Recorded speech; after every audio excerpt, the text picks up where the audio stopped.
The moment the door opened, I knew something was wrong. It wasn't the cold, it was January in Ontario, and cold was just the air you breathed. It was the way my sister-in-law's face shifted when she saw me standing on the porch of my father-in-law's house, my 3-year-old daughter Maya pressed against my side, her little mittened hand gripping mine. For just a half second, something flickered across her face. Not surprise. Calculation. "Oh," she said. "Claire." Behind her, I could hear the low hum of conversation, the clink of glasses, someone laughing at something that must have been very funny. The house smelled like the roast my father-in-law always made for Sunday dinners, rosemary, garlic, the kind of smell that had always meant warmth and belonging to me. For 3 years, this house had felt more like home than the apartment I grew up in. "Hey, Diane," I said, keeping my voice light. "Are we early? I thought dinner was at 5. She tilted her head. That particular tilt she had that always made me feel like I was missing something obvious. "Actually," she said, "this ended up being kind of a family-only thing tonight. I thought Marcus told you." I looked at her. "Marcus is my husband." "Right," but she paused and smiled the kind of smile that doesn't reach anywhere near the eyes. You know how it is. "His dad's been tired lately, and we just wanted to keep things low-key. Just the immediate family." "I am immediate family?" I said. Maya tugged on my hand. "Mommy, it's cold." Diane glanced down at Maya, then back up at me, and something in her expression softened not into warmth, but into the performance of it. "I'm so sorry, Claire. I really thought Marcus would have called you. Maybe next time." And then she closed the door. I stood there for a moment on that porch, the cold pressing in from every side, the sound of laughter still filtering through the walls. Maya leaned against my leg and looked up at me with her big brown eyes, and she said the thing that broke something open in my chest. "Does Grandpa Norman not want us to come in?" I picked her up, held her tight against me, and walked back to the car. "I need you to understand something before I go further. I didn't come from money. I grew up in a 2-bedroom apartment in Hamilton with my mom, who worked double shifts at a long-term care facility and still somehow made sure I had figure skating lessons until I was 12, when even she had to admit the fees had gotten impossible. I put myself through Ryerson through what they call TMU, now working evenings at a bar on King Street, studying accounting during the day. I graduated with no debt, which I was proud of, because I had done it entirely on my own. Marcus was different. Marcus came from the kind of family that had a cottage on Georgian Bay, a financial advisor they'd been with for 20 years, and strong opinions about which fork you used for the salad. His father, Norman, had built a commercial real estate business from almost nothing in the 80s and had done extraordinarily well. By the time I met Marcus, the family home in Oakville was paid off, the cottage was paid off, and there was careful talk of a significant estate. I want to be clear that I did not marry Marcus for any of that. I married him because he was kind and funny, and because he looked at me like I was the most interesting person he'd ever met. But I would be lying if I said I didn't understand that money existed in this family and that it shaped everything, and that I had been quietly, patiently finding my place in it for 6 years. What I didn't understand, not fully, not until that January, was that I had never actually been given a place. I had just been allowed to stand near one. Diane had been with Marcus's older brother Ryan for 11 years. They had 2 children, a house in Burlington, and the kind of easy comfort with Norman that came from a decade of Sunday dinners and cottage weekends and shared history. I had always assumed this comfort was something I was building toward. I had helped Norman with his taxes for 3 years, running he trusted no one outside the family with his financials, and when he found out I was an accountant, he'd asked me almost immediately. I had organized the family cottage for the summers. I had driven Norman to his cardiologist twice when Ryan and Marcus were both traveling for work, and Diane had said she couldn't get away. I had done these things not to earn anything, but because that's what family does. Or so I thought. After Diane shut the door in my face, I sat in the car with the heat running and Maya in her car seat in the back, asking me questions I couldn't answer. Why weren't we going in? Was Grandpa Norman sick? Could we get hot chocolate? I answered the hot chocolate question and drove to the Tim Hortons on the way home and sat in the drive-through line trying to figure out what had just happened. Marcus hadn't told me this was family only. Marcus hadn't said anything at all. When I'd texted him from the parking lot, he'd gone quiet for a long time and then sent, "I'm so sorry. I'll explain tonight. Please don't be upset." Which is, of course, exactly what you say to someone when they should be upset. He came home at 8, after Maya was in bed, and he sat across from me at the kitchen table and told me what had been building for months without my knowledge. Diane had gone to Norman sometime in the fall. She had told him that she felt I had been overstepping, that my involvement in his finances made her and Ryan uncomfortable, that it created an imbalance in the family, that it wasn't appropriate for a daughter-in-law to have that kind of access. She had framed it carefully, Marcus said. Not as an attack, as a concern. Norman had listened. And then, without saying a word to me or to Marcus, he had hired an outside accounting firm and quietly removed me from anything to do with his estate planning. He didn't tell you? I said. Marcus looked at his hands. He told Ryan. Ryan told Diane. I found out 3 weeks ago. I sat with that for a moment. 3 weeks. He had known for 3 weeks. And tonight? I said. Diane organized it. It was supposed to be a dinner to talk about the estate Dad's been meeting with his lawyer. She told me it was immediate family. He paused. I didn't think that meant she told you it was immediate family, I said slowly. And you didn't think that included your wife. He didn't have a good answer for that. I'm not sure there was one. Here's what I knew about Norman, though, and what kept me from falling completely apart in the days that followed. He was a fair man. He had grown up without much, and he had a deep, almost visceral dislike of people who took advantage, who manipulated, who positioned themselves quietly for personal gain. He had told me this himself more than once, usually in the context of someone he'd done business with who had disappointed him. I can forgive a lot of things, he'd said once. I can't forgive a person who isn't what they present themselves to be. I thought about that a lot in the weeks after the dinner. I also thought about the conversation I'd had with Diane at the cottage the previous August, which I hadn't thought much of at the time. She had asked me, very casually, whether I had access to Norman's investment accounts, not just his tax returns, but the actual accounts. I had said no, of course, that wasn't part of what I did, and she had nodded and moved on. I had thought nothing of it. I thought about it now. What I did not do was go to Norman. I had too much pride for that, and maybe too much fear. What if he didn't believe me? What if he had already decided, and going to him would only confirm what Diane had said, that I was overstepping, that I wanted something I wasn't supposed to want? I had spent my whole life being careful not to want things I wasn't supposed to have. I wasn't going to give anyone the satisfaction of watching me ask for something and be refused, so I said nothing. I went to work. I came home. I took Maya to her swimming lessons at the Oakville YMCA and her French immersion class on Saturday mornings. I was polite when I ran into Diane at a birthday party for one of the cousins in February. I smiled at Ryan across the table at the one family dinner Marcus and I were invited to in March. I did not tell anyone what I knew or what I suspected, and I did not make a scene, but I did start paying attention. The thing about being an accountant is that you get very good at noticing patterns. You get good at seeing what belongs and what doesn't, at finding the small thing that's slightly out of place in a column of numbers that mostly makes sense. I wasn't looking at Norman's accounts. I no longer had access to them, and I wouldn't have used that access even if I'd had it. But I was paying attention to other things. The way Diane redirected conversations about the estate when Norman brought them up.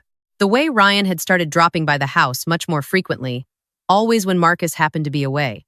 The way Diane had, at that March dinner, steered a conversation about TFSA beneficiary designations in a direction that had seemed, at the time, oddly specific. I am not a suspicious person by nature, but I am a careful one. In April, I got a phone call from Norman's longtime assistant, a woman named Patricia, who had worked with him for nearly 20 years and who I had always liked. She was calling about some old tax documents she'd found while reorganizing the office, things from 3 or 4 years back, and she thought I might want them since my name was on some of the correspondence. She was apologetic, almost nervous, which wasn't like her. I went to pick them up on a Thursday afternoon while Maya was at her grandmother's. My mother, not Norman, and Patricia made us both tea and sat across from me with the particular careful expression of someone who has decided to say something they've been sitting with for a while. I don't know if this is my place, she said. Whatever you want to say, I told her. I promise I'll handle it carefully. She looked at her tea. Diane has been to the office 3 times in the last 2 months, she said, with Ryan, asking me for things, documents, correspondence, account summaries. She said Norman had asked her to get them. She paused. But Norman doesn't know she's been asking. I went very still. How do you know he doesn't know? Because he asked me last week if I could find a particular document he needed for the lawyer, and it was one of the things Diane had taken copies of. If he'd asked her to get it, he would have known she had it. She looked up at me. I've known this family for 20 years, Claire. I'm not willing to watch something happen to Norman. I drove home in a state of extraordinary calm, which is what happens to me when I'm genuinely frightened. My hands were steady on the wheel. My breathing was even. I went through what I knew, what I could verify, and what I needed to do next, in exactly the order you'd organize any complicated problem. I called a friend of mine from university, a woman who had gone into estate law, and I asked her some general questions. Not about Norman's situation specifically, I didn't have enough information for that, and it wouldn't have been appropriate. Just general questions. About what it looked like when someone was attempting to improperly influence the estate planning process. About what kind of documentation would be relevant if someone had concerns. About what the appropriate channels were. Then I did what Patricia could not do herself without risking her job, and what I should perhaps have done months earlier. I called Norman. He answered on the second ring, which meant he was in his chair in the study, not in the garden, because the garden phone had been broken since September, and he had never gotten around to fixing it. Small detail, the kind of thing you know about someone when you've actually been paying attention. Claire, he said, and his voice was warmer than I'd expected, which told me something I hadn't been sure of. Hi, Norman, I said. I'm sorry to call out of the blue. I was wondering if we could get together, just the two of us. There are some things I'd like to talk to you about. Nothing urgent, but I think it's important. There was a pause. Is this about the dinner in January? He said. I hadn't expected him to bring it up. Partly, I said. Honestly, I owe you an apology for that, he said quietly. I've been thinking about it. We met the following Saturday at a coffee shop in downtown Oakville, not at the family house, which felt important to both of us for reasons neither of us said out loud. I brought a folder, not of accusations, but of questions, things I had noticed, things Patricia had told me, with her permission. I laid them out carefully, the way you present information to someone who is intelligent and proud and does not like to be managed. I did not tell Norman what to think or what to do. I said, here is what I have observed. Here is what I think may be happening. And I want you to have this information because I believe you deserve to make your own decisions with full information. He listened the entire time without interrupting, which was one of the things I had always respected about him. He looked at the notes I had made. He asked 2 questions, both of them precise and sensible, and then he sat back in his chair and was quiet for a long moment. Diane told me, he said finally, that you had been asking Patricia for access to my accounts. I looked at him. I have never asked Patricia for anything. He nodded slowly. The way you nod when something you suspected is confirmed. I know, he said. I checked. What happened after that unfolded over the following 6 weeks in ways I was not fully part of and did not manage. That was important to me. I had brought Norman the information, and from that point forward, it was his to do with as he saw fit. I did not push. I did not follow up.